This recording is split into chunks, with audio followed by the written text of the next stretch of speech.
Hello and welcome to the RIPTIDE Afterparty, where everyone's welcome, particularly if you've got portable air conditioning units.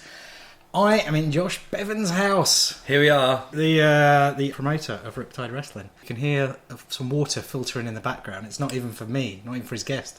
It appears to be for his cat. It's for my lovely little cat, Ren. I'm not good enough for cat water. You've got a nice ice-cold lemonade, mate. I do. They didn't need to know that. I was running you down then. You ruined it. Maybe don't run me down. All right, fine. Let's get rolling on this. We've got an awful lot to cover because we're going to be discussing the Brighton Open Air Theatre show, which was really two shows in one. It was a family-friendly one done in an outside venue.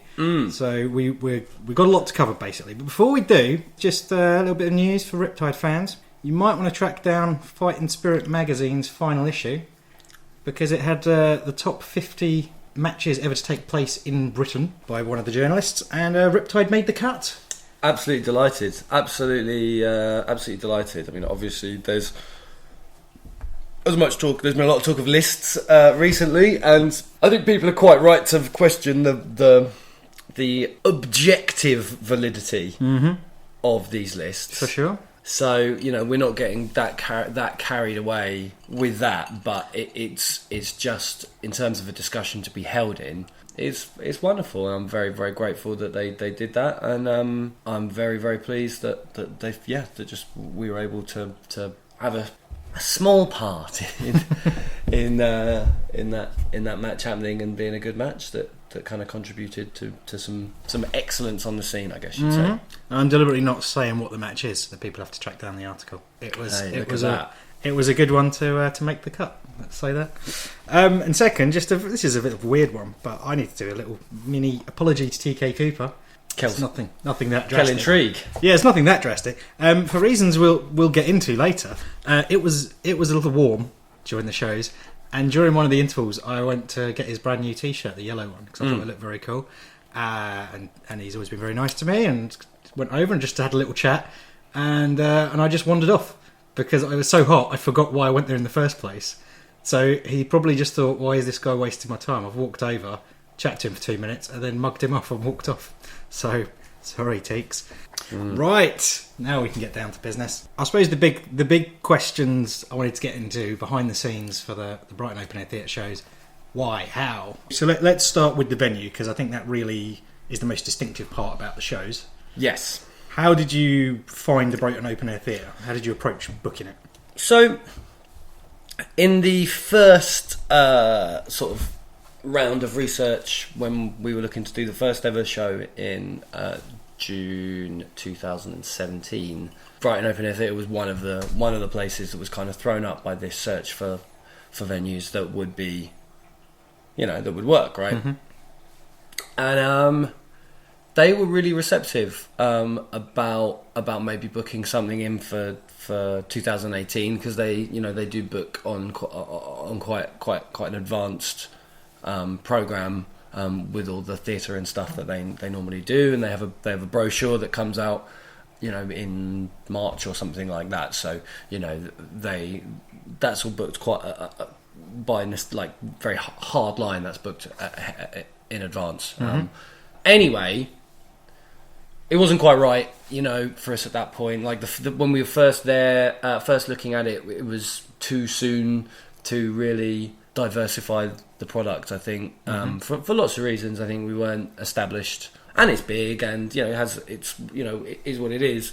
It was never going to be something that I think would have been appropriate to do so early on.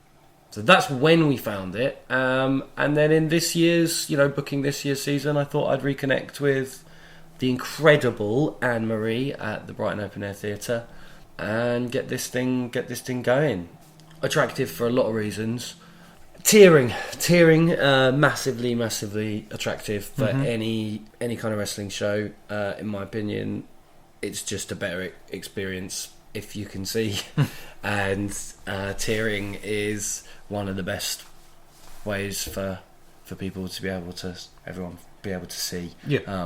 Provided you have situations where provided it's accessible tiering and or however however you do that, because obviously it's not right for everyone to go up to the top of a stand, but the most you can do to increase viewing angles, I think the more anyone's going to be engaged in any given kind of entertainment, say visual entertainment.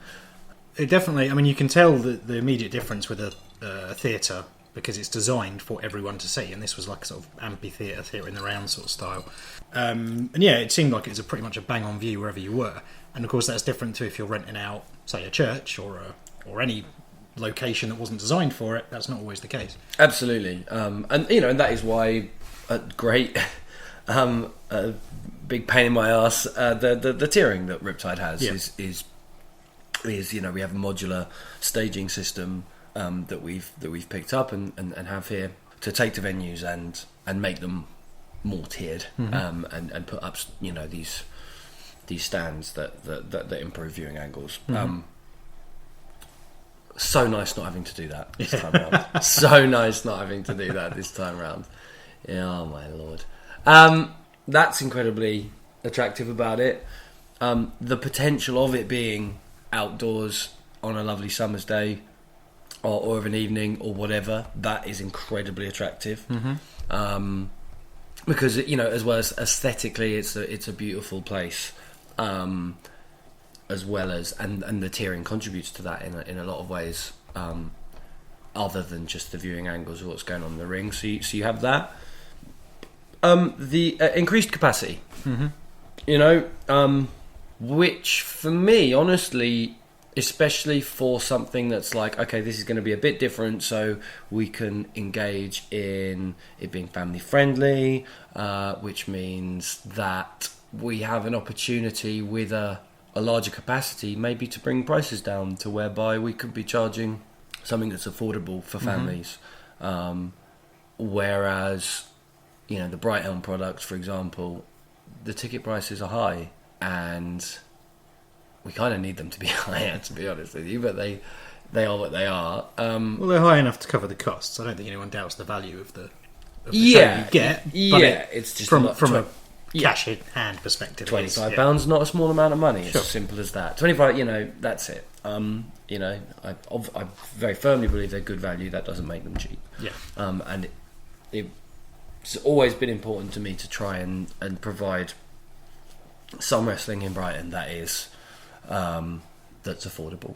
I still want to do more of that, and being able to have this bigger capacity, obviously means that you're able to sell more tickets. So it's 450 to 450 tickets we were able to sell for both of those shows, as opposed to the regular 300 at the Brighton.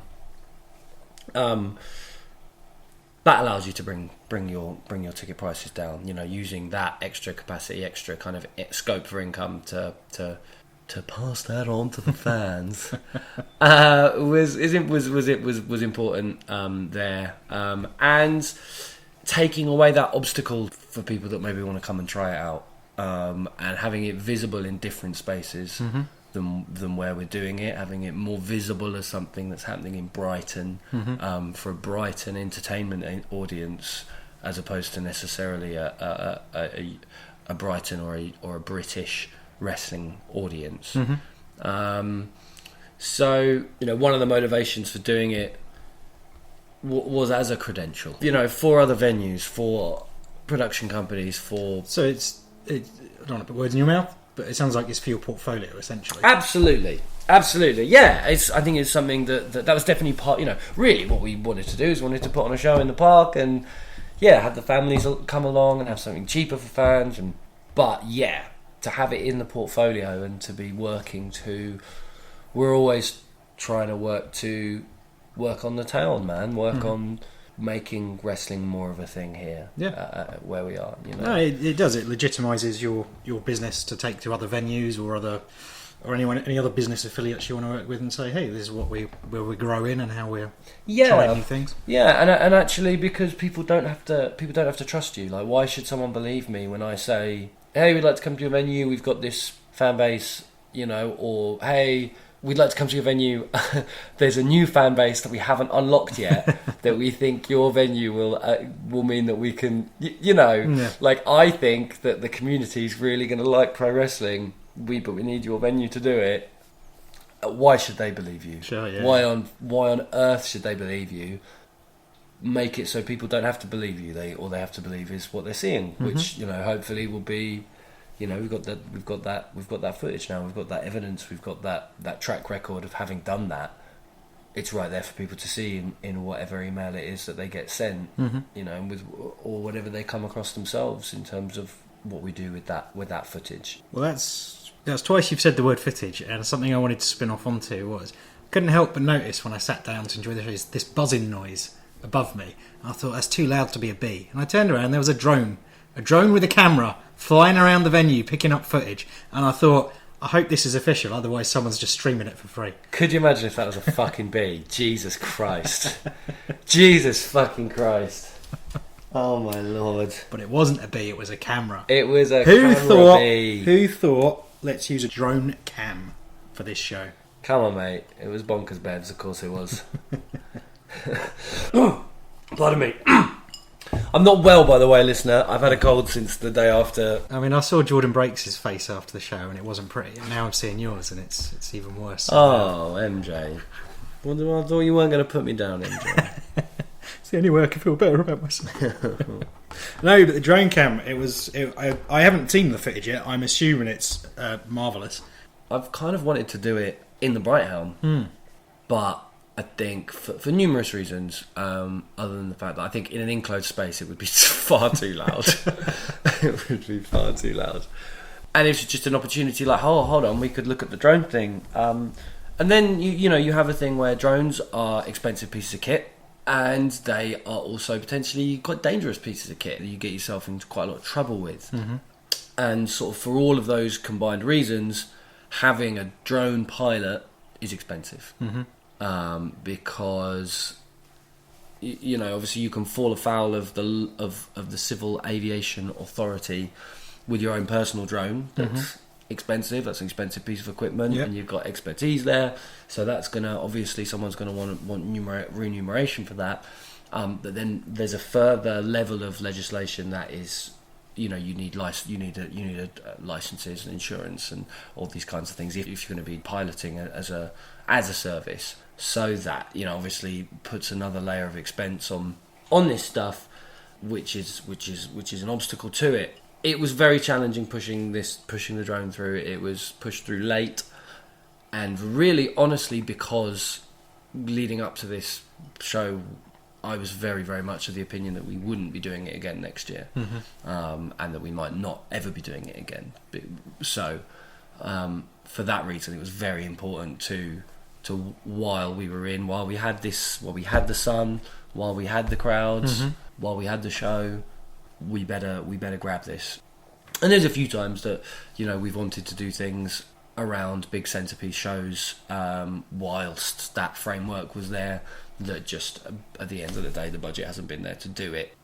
It was nice for that one to come off, and it's nice to be looking at the stuff and going, yes, this is good. And we've learned a lot about. We've learned plenty from it now, and there's things that we would do differently about how the drone filmed and etc. etc. But overridingly, it's an element that I'm very pleased with from a cool promo B-roll point of view, but also from a point of view of enhancing the VOD coverage, the actual in match coverage of the shows. It looks awesome. Well, speaking of looking awesome, we are. I'm going to cover something in a moment, and just for the listeners, we're going to get on to highlights of the actual show. It's not just going to be the behind the scenes stuff, but when you're talking about looking awesome, I think one of the best things about the show, from my point of view, obviously you start out in the daytime, it's very light. By the end, it's very dark and it's night. Because you're in a park, it's mostly natural lighting, except for the lights you erected. But in that mid-period, you've got dusk coming on. Oh, I've never seen wrestling in dusk before. That was a good little period.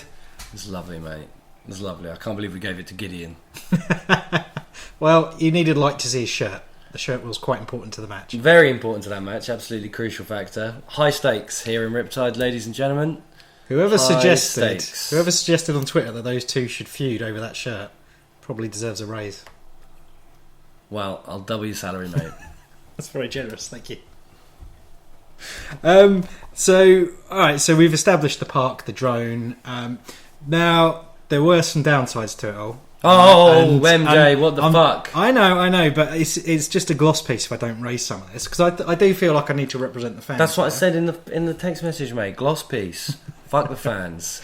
The biggest issue I thought, it's absolutely out of your hands completely, but it was the heat. It was insanely hot, and I've got to say, I think you did everything you could. You had free water, you had free sunscreen, you were taking care of people, and you told people, bring parasols or whatever, as long as you're not blocking other people's views. So I know you were on top of it, but because it was so hot, and anyone who was there knows how hot it was, because there's just no coverage, you're just sat in under the blanching sunlight. I found my energy drip away quite early on. So I personally would have thought maybe one length show rather than two, and do it slightly later in the day to sort of combat that. So you'd just get one show still in the sun, still with the light and the dusk in the evening, rather than two. That's my take. How do you respond to that? Well, we have a situation here whereby absolutely we're looking at the format. I mean, I can't stress enough how much, when I'm talking about how we didn't think we were going to do this again, it's because of those issues that we had coming up. I always say this a lot, as a booker of talent, and as someone that is booking people in for things, any kinds of errors you make, you live with for 6 months, 18, 9 months, 12 months, these kinds of things. So I only get to apply the lessons I learn as a wrestling promoter on a 6-month delay most of the time. Essentially, I'm very, very reluctant to cancel bookings. So, maybe you find yourself with a very populated book and you kind of just have to roll with that. For me personally, for our approach, you kind of just had to roll with that. So, for a start, if there was less talent, then I felt obliged to accommodate on that show, both in terms of honouring a long-term booking, and indeed making sure that what we've got going on with them and what they've got going on with their angles or their arcs or however you want to call it, get serviced and goes the right places. So, absolutely, they were only ever meant to be 5-match shows. And I think part of doing 2 shows was about trying to maximise the amount of revenue. If we go to 1 show, we can't do those ticket prices. Fair enough. And and I'm trying to work this out. If I'm trying to work it out, basically. I mean, also that amount of matches left us far too vulnerable to bad weather as well. So if we have a format where, say, there's other forms of entertainment that lend themselves a bit better to commencing in a bit of rain, and you've only got a small amount of matches to get through over a longer period of time, then you've got more flexibility to, like a game of cricket or like a festival or whatever. You've got other things you've got a bit of flexibility to your schedule. That wasn't the issue for us, but that's us talking about can we do this again? The show hadn't happened yet, and it hadn't been cool and this and that. But yeah, absolutely, the most intense reaction for the first show was Cassius coming out, first wrestler out. Show started, everyone's pleased to see him. People are pleased to see Cassius. People that haven't seen Cassius before took to him very nicely there, and everyone was pumped and hyped. And I think the crowd went down from there in that first show, just in intensity and energy, not in terms of how they were. They were reacting, as far as I could see, positively to the things that they were meant to be positive to, and negatively to the things that negatively. But that intensity absolutely waned out of the crowd quite early on in that first show. I just completely agree. Basically, it's a tough one, that what we do with keeping the tickets affordable going on to 1 show. Well, you don't have to have the solution here and now. It's more to at least raise it with you. Yeah, I know. Yeah. Now let's just take a quick break, Josh, because the sometimes co-host of Afterparty, Adam, was at the first show. And although he's not here to join us, I did manage to catch up with him for a few minutes just to grab his thoughts during the interval between show 1 and 2. So let's cut to those. So how are you feeling, MJ? Have you melted? I'm hot. I'm a fat man and I'm hot. Don't do yourself a disservice. You're a medium-sized man. It has been absolutely baking hot. I was saying to some of the other guys earlier, what would Riptide have done if it was hammering it down with rain today? But we've got the total opposite to that. Well, indeed. I know they had discussed on this very show, should that have happened, the venue would have paid everyone back. It wouldn't be out of their pockets. However, as you've said, it isn't that. It's the complete opposite. Yeah, it's sweltering. But yeah, baking hot and no shade at the Brighton Open Air Theatre. And a lot of them have still made the decision to come out fully dressed in black. But I respect that. I respect that commitment. But yeah, a lot of very hot people. I'm hoping that everybody is taking this opportunity in the break to go and get some shade, take on some more fluid, slap on some more sun cream. Yeah. So let's just talk about what stood out so far. In your opinion, has there been any match or moment or performer who's made you go, oh, this is great? Or you feel, oh, this sucks, what have Riptide done to us? Well, I mean, the main focus for me has been the venue. I'm just saying just before, one of the strange things about this is because it's such a beautiful venue and there's so much to look at, I keep finding myself looking at everything else. Yeah. All the different fans, especially all the kids. I mean, I wasn't at the Pride of Brighton show, so I haven't been to a family Riptide show yet, and it's great watching the kids, the way they're reacting. So I'd probably put the kids over. No, I agree. I think it really gives a different level of energy when you've got kids there.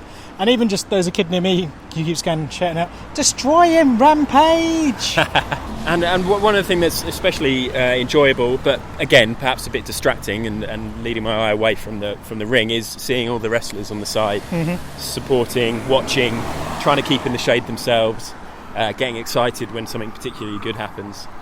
They do look like they're about to be some sort of ITV2 holiday show, because they're all just wearing shorts and topless and all quite well cut. All the bum bags, over the shoulders, A little bit. Match-wise, it's got to be the triple threat, really. I agree.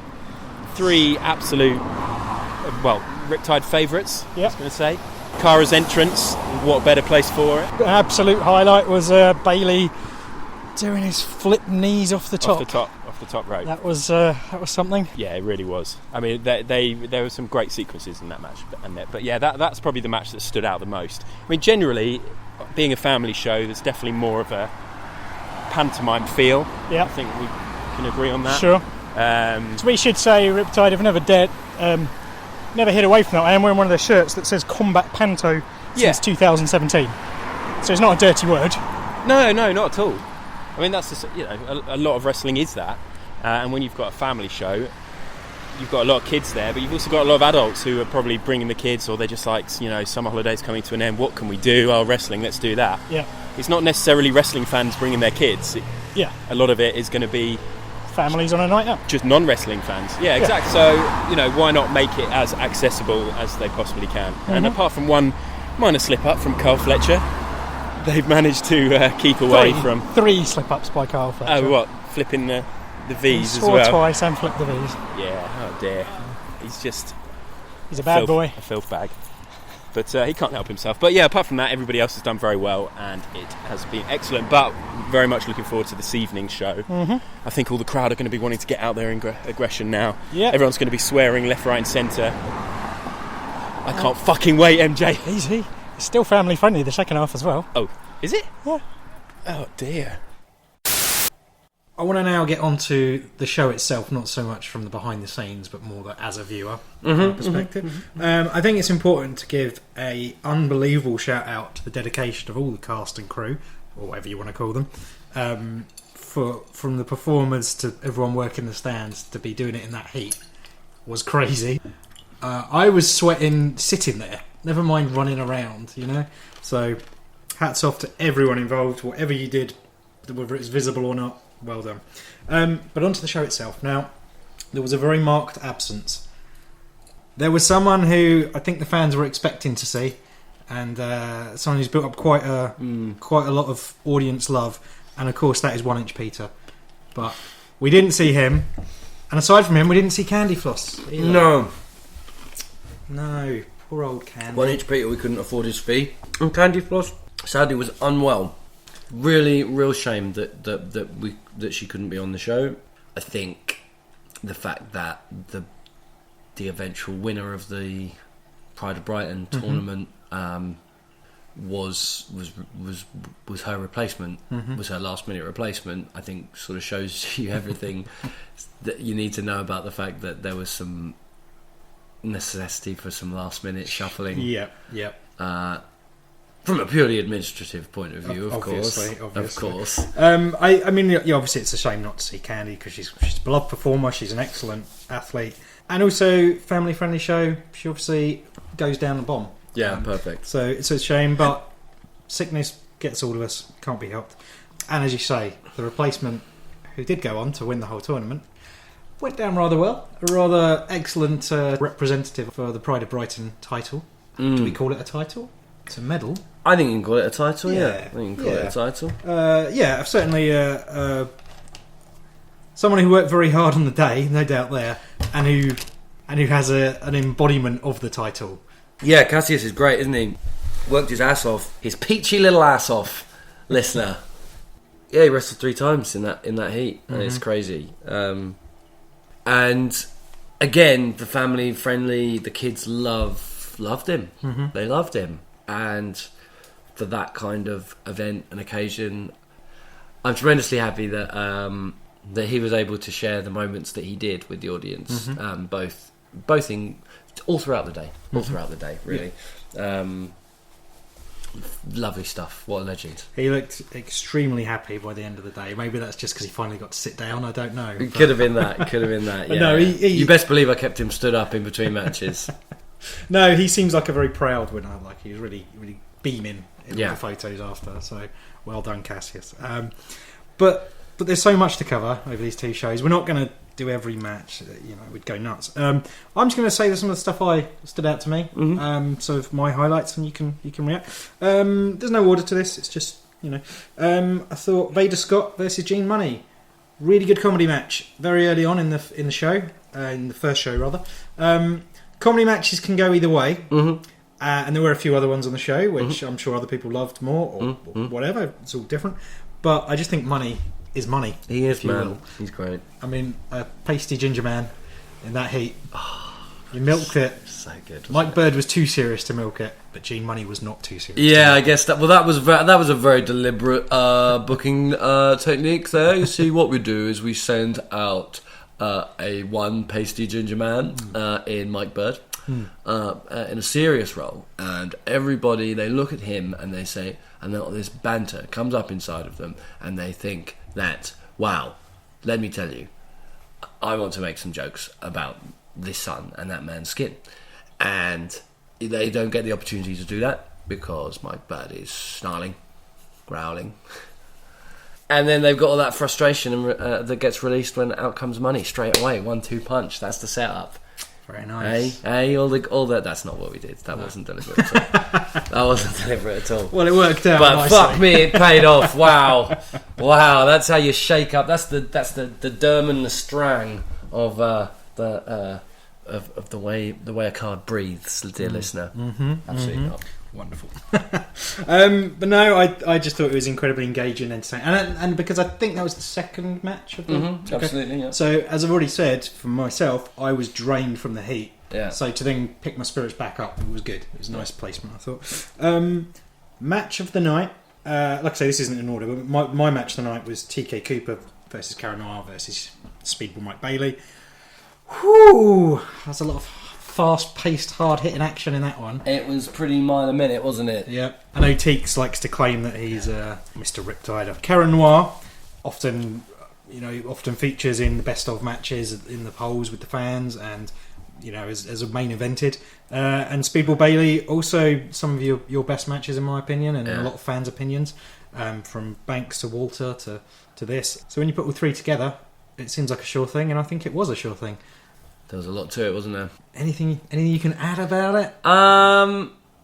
I shit my pants on the finish. Yep. So did the crowd. Another match, which I heard some other people saying this on the way out. Take it how you want.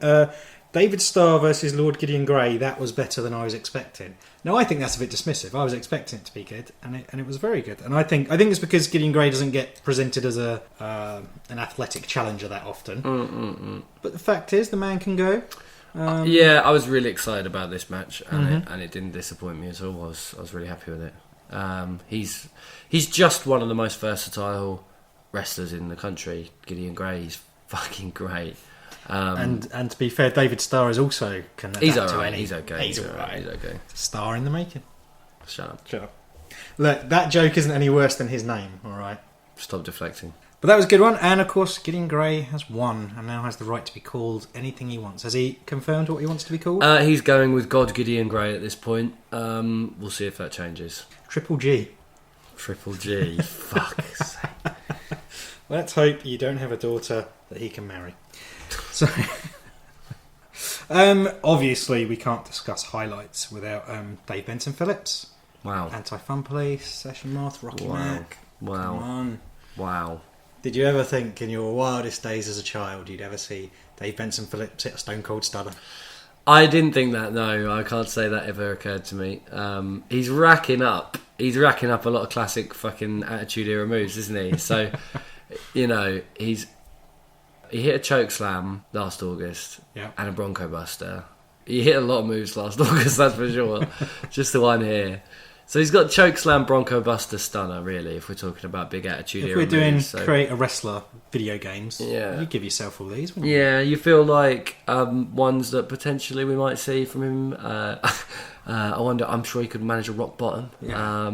Can he do the worm? I don't know about the worm. I think maybe, I'm not sure if anyone's taken a pedigree from Dave Benson Phillips. We could just give him the mandible claw. That's mandible claw, you know, very doable. Doable by a Dave Benson Phillips with a gunge-covered rag. Wow! Well, oh god, that might actually choke someone. To be fair, Tombstone Pile Driver, I think is probably a bit beyond the lads. Don't underestimate the Dark Destroyer. He does like to be called that. What else did we have? Of course, we had a debut. We had Jordan Grace versus Rob Elias. Yes.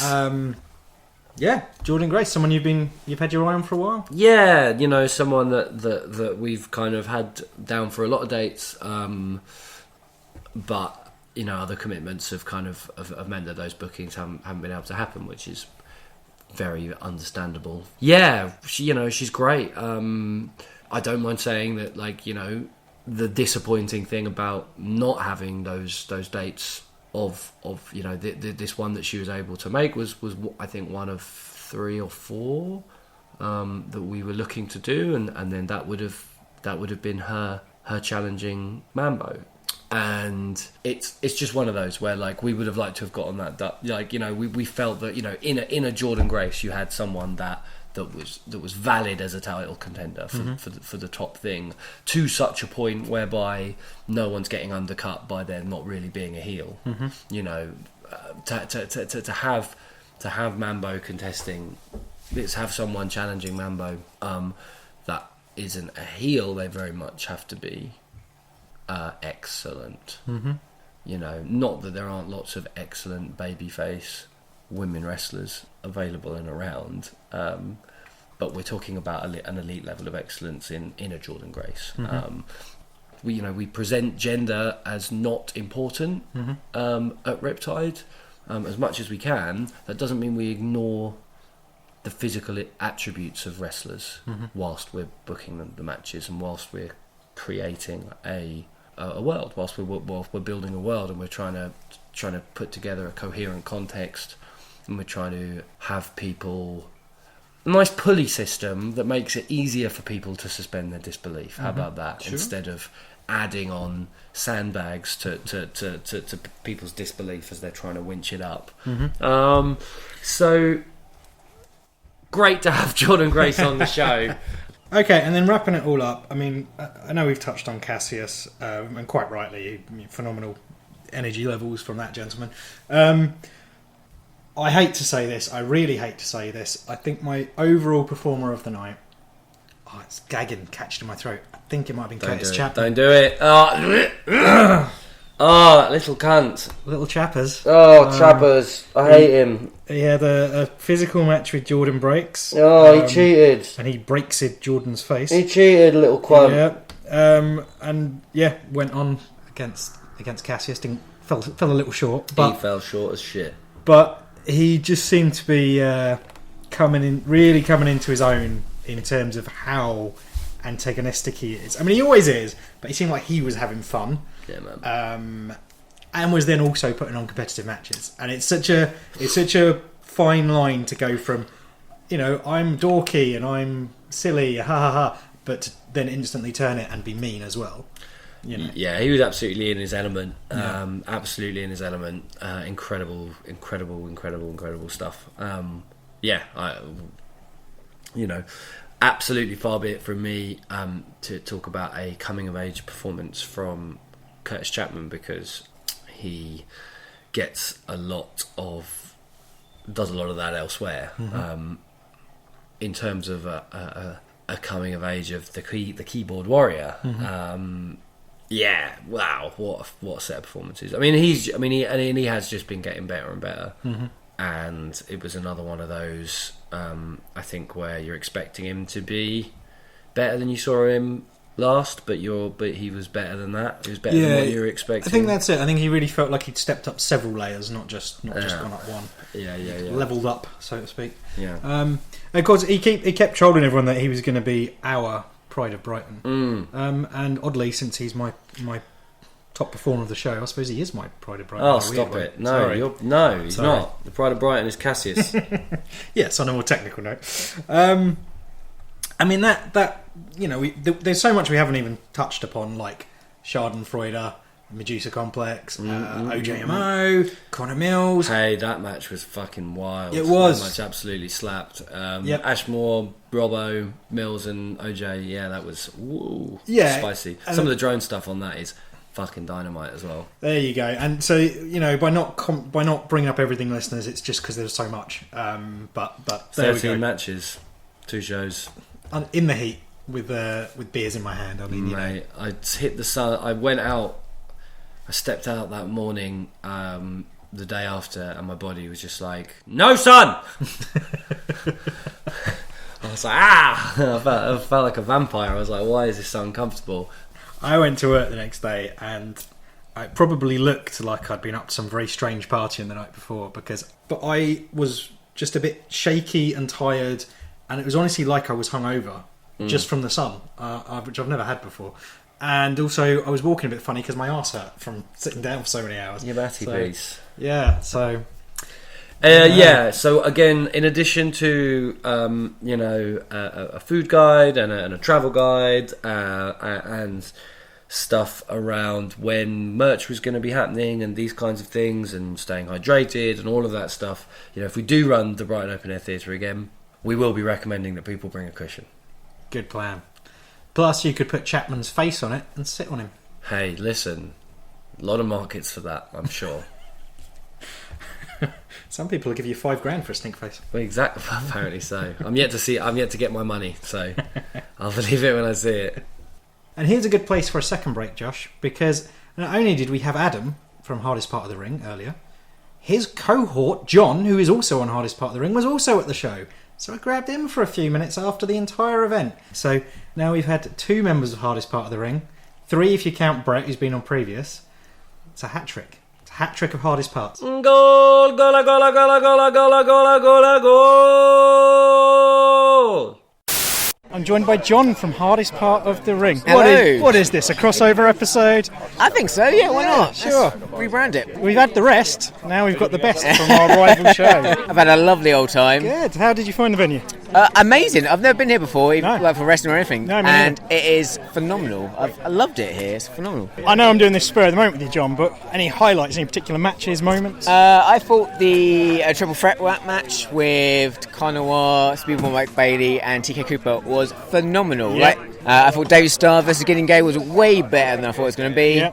It's almost like Gideon can wrestle, but he just prefers to be lazy sometimes. I quite like that though. Yeah. It's nice. I thought Jordan Grace versus Rob the God was brilliant as well. What I've really loved about the whole thing is that the first event, I was watching with the Hyde Park guys, and that was fantastic, phenomenal. Yep. But the second one, I was watching with a load of non-wrestling fans, and just seeing them so involved in it and so into it was brilliant. Yeah, and I just love the energy of kids getting... There was 2 little girls down at the front, sort of centre ring, which were so into the whole thing. But I think it goes both ways. Like, if I only went to kid shows, I'd be dying for an adult show.